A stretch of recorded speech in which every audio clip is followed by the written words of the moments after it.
அனைத்து உரிமை குரல் நண்பர்களுக்கும் வணக்கம். இன எழுச்சி மாநாடு முடிந்த கையோடு சாட்டை துரைமுருகனுக்கு சீமானிடமிருந்து பறந்த அதிரடி உத்தரவு. இது குறித்த இந்த வீடியோல முழுமையா பார்க்க போறோம். வாங்க பார்க்கலாம்.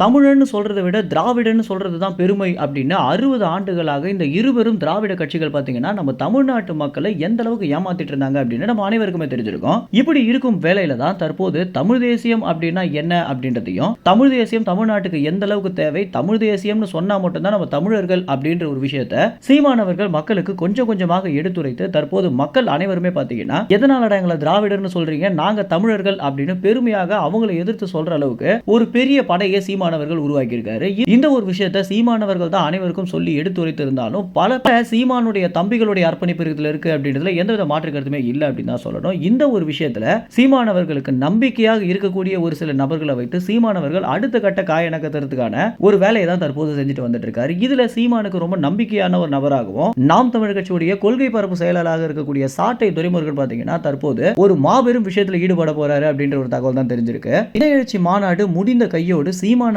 பாத்தீங்கன்னா பல விஷயங்களை மேடையிலே போட்டு உடைச்சிருந்தாரு. குறிப்பாக அடுத்த தேர்தலையும் தனிச்சு தான் நிக்க போற அப்படின்ற ஒரு ஹிண்டோட தான் அந்த ஒரு மாநாட்டை முடிச்சிருந்தாரு. மாநாடு முடிந்த கையோடு சாட்டை துரைமுருகனை தொடர்பு கொண்டு சீமானவர்கள் என்ன சொல்லியிருக்காரு அப்படின்னா, இனிமே நம்ம 29 தேர்தலுக்காக பயணம் பண்ணணும் அப்படின்னும், எப்படி 26 தேர்தலுக்காக எல்லா தொகுதியிலையும் போய் பரப்புரை பண்ணியோ அதே மாதிரி தான் 29 தேர்தலையும் ஒவ்வொரு இடத்துலையும் பூத் ஏஜென்ட்டை கண்டுபிடிக்கணும், அதுதான் உன்னுடைய வேலை, அதுவும் இந்த வேலையை 27லயே முடிக்கணும் அப்படின்னும், அதாவது 27 முடியறதுக்குள்ள சாட்டை துரைமுருகன் இந்த ஒரு விஷயத்தை பண்ணியே தீரணும் அப்படின்னு சீமானவர்கள் பாத்தீங்கன்னா ஒரு அதிரடி உத்தரவு போட்டிருக்காரு அப்படின்னே சொல்லலாம். எதனால சாட்டை துரைமுருகன் தேர்ந்தெடுத்திருக்காரு அப்படின்னா, சாட்டை துரைமுருகன் ஒரு சிறந்த பேச்சாளர் அப்படின்றதையும் தாண்டி இன்னொரு பக்கம் பாத்தீங்கன்னா நல்ல மோட்டிவேட் பண்ணக்கூடிய ஒரு நபராக இருக்கிற காரணத்தினால தான் சீமானவர்கள் பாத்தீங்கன்னா சாட்டை துரைமுருகன் தேர்ந்தெடுத்திருக்காரு. இந்த 26 தேர்தலுக்கு பிரச்சாரத்தின் போதே சாட்டை துரைமுருகனுக்கு ஒரு தனி ஃபேன் பேஸே வந்துட்டாங்க அப்படின்றத நிதர்சனமான உண்மையாக இருக்கு. அவர் செய்த நிறைய விமர்சனங்களால தான் நாம் தமிழர் கட்சிக்கு ஓட்டே வரல அப்படின்னு ஒரு பெரிய விமர்சனம் இருந்தாலும், இன்னொரு பக்கம் சாட்டை துரைமுருகன் பண்ணக்கூடிய விமர்சனங்கள் அப்படின்றது